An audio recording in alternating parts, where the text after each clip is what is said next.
भगवान जो भी करता है अच्छा ही करता है। जानिए कैसे। मृत्यु के देवता यमराज ने अपने एक दूत को पृथ्वी पर भेजा। एक स्त्री मर गई थी, उसकी आत्मा को लाना था। देवदूत आया, लेकिन चिंता में पड़ गया, क्योंकि 3 छोटी छोटी लड़कियां जुड़वा एक अभी भी उस मृत स्त्री के स्तन से लगी है। एक चीख रही है, पुकार रही है, एक रोते रोते सो गई है। उसके आंसू उसकी आंखों के पास सूख गए हैं। 3 छोटी जुड़वा बच्चियां और स्त्री मर गई है, और कोई देखने वाला नहीं है। पति पहले मर चुका है, परिवार में और कोई भी नहीं है। इन 3 छोटी बच्चियों का क्या होगा? उस देवदूत को ये ख्याल आ गया, तो वो खाली हाथ वापस लौट गया। उसने जाकर अपने प्रधान को कहा कि मैं न ला सका, मुझे क्षमा करें, लेकिन आपको स्थिति का पता ही नहीं है। 3 जुड़वा बच्चियां हैं, छोटी छोटी, दूध पीती। एक अभी भी मृत स्तन से लगी है, एक रोते रोते सो गई है, दूसरी अभी चीख पुकार रही है।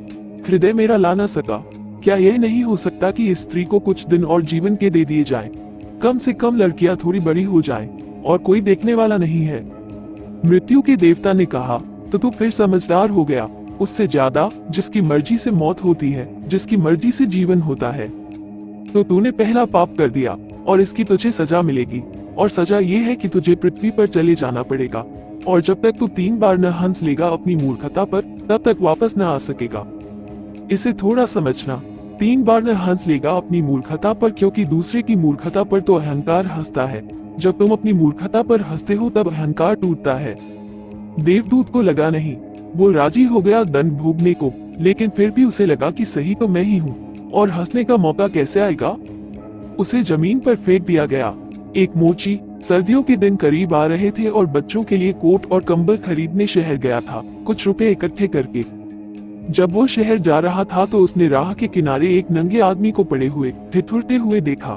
यह नंगा आदमी वही देवदूत था जो पृथ्वी पर फेंक दिया गया था। उस व्यक्ति को उस देवदूत पर दया आ गई, और बजाय अपने बच्चों के लिए कपड़े खरीदने के, उसने इस आदमी के लिए कंबल और कपड़े खरीद लिए। इस आदमी को कुछ खाने पीने को भी न था, घर भी न था, छप्पर भी न था जहाँ रुक सके।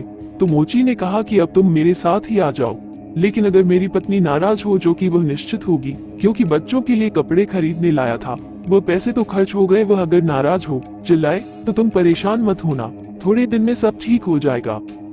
उस देवदूत को लेकर मोची घर लौटा। न तो मोची को पता है कि देवदूत घर में आ रहा है, न पत्नी को पता है।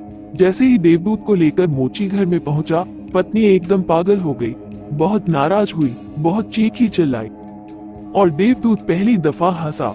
मोची ने उससे कहा, हंसते हो, बात क्या है? उसने कहा, मैं जब 3 बार हंस लूंगा तब बता दूंगा।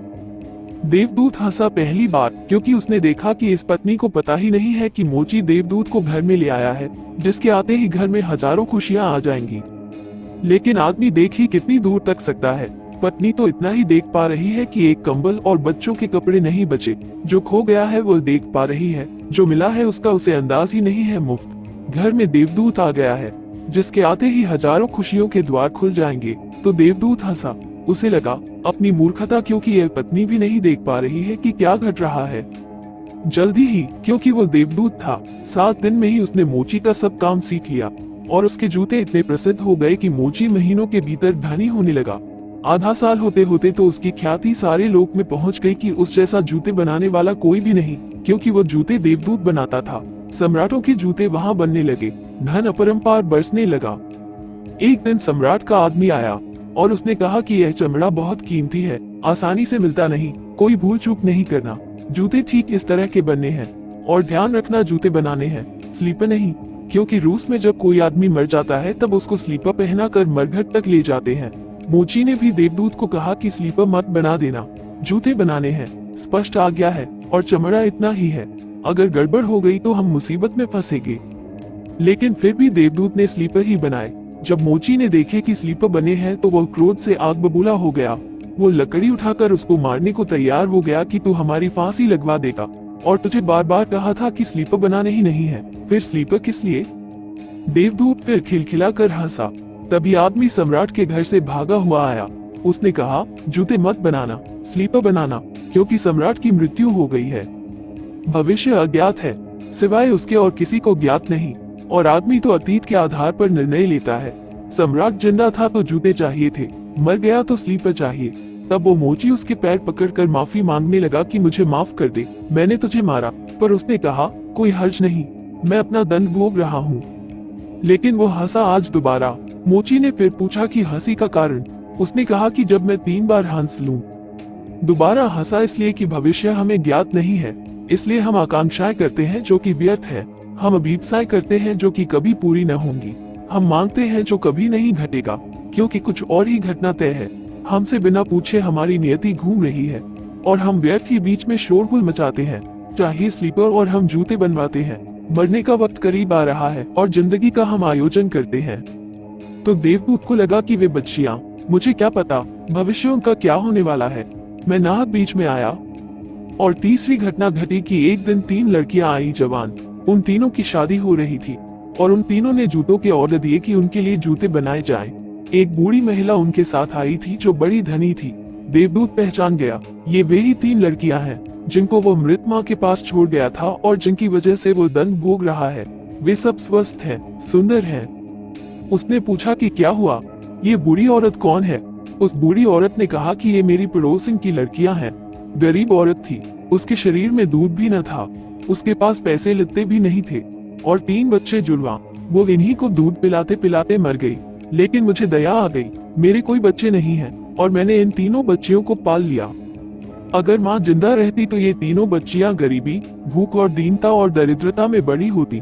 माँ मर गई, इसलिए ये बच्चियां तीनों बहुत बड़े धन वैभव में, संपदा में पली और अब उस बूढ़ी की सारी संपदा की ये ही 3 मालिक हैं और इनका सम्राट के परिवार में विवाह हो रहा है। देवदूत तीसरी बार हंसा और मोची को उसने कहा कि ये 3 कारण है। भूल मेरी थी, नियति बड़ी है और हम उतना ही देखते हैं जितना देख पाते हैं। जो नहीं देख पाते बहुत विस्तार है उसका, और हम जो देख पाते हैं उससे हम कोई अंदाज नहीं लगा सकते। जो होने वाला है, जो होगा। मैं अपनी मूर्खता पर 3 बार हंस लिया हूँ। अब मेरा दंड पूरा हो गया और अब मैं जाता हूँ। जो प्रभु करते हैं अच्छे के लिए करते हैं। विशेष विधि का विधान जीवात्माओं के कल्याण के लिए बना है। ईश्वर दयालु है।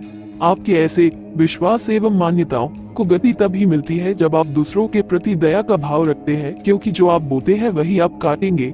सृष्टि में घट रही घटनाओं पर आपको चिंतित होने की आवश्यकता नहीं है। आवश्यकता है अपने कर्तव्यों के पालन की और नेक विचारों से जीवन जीने की। ये तभी संभव है जब आपका जीव यानी मन सात्विक अन्न से बना हो एवं सुविचारों का उत्पादन करता हो। भवसागर से पार होने के लिए मनुष्य शरीर रूपी सुंदर नौक मिल गई है। सतर्क रहो, कहीं ऐसा न हो कि वासना की भंवर में पड़कर नौक डूब जाए। स्वयं कमाओ, स्वयं खाओ, ये प्रकृति है, ये रजोगुण है। दूसरा कमाए, तुम छीन कर खाओ, यह विकृति है, ये तमोगुण कहलाता है। स्वयं कमाओ, सबको खिलाओ, ये देविक संस्कृति है, ये सतोगुण है। जब देविक प्रवृत्तियों को धारण करेंगे तभी आप देवलोक पाने के अधिकारी बनेंगे। हमेशा ध्यान में रखिए, आप एक शुद्ध चेतना है, यानी स्व ऊर्जा से प्रकाशित आत्मा। माया अर्थात अज्ञान ने आपकी आत्मा के शुद्ध स्वरूप को छीन रखा है।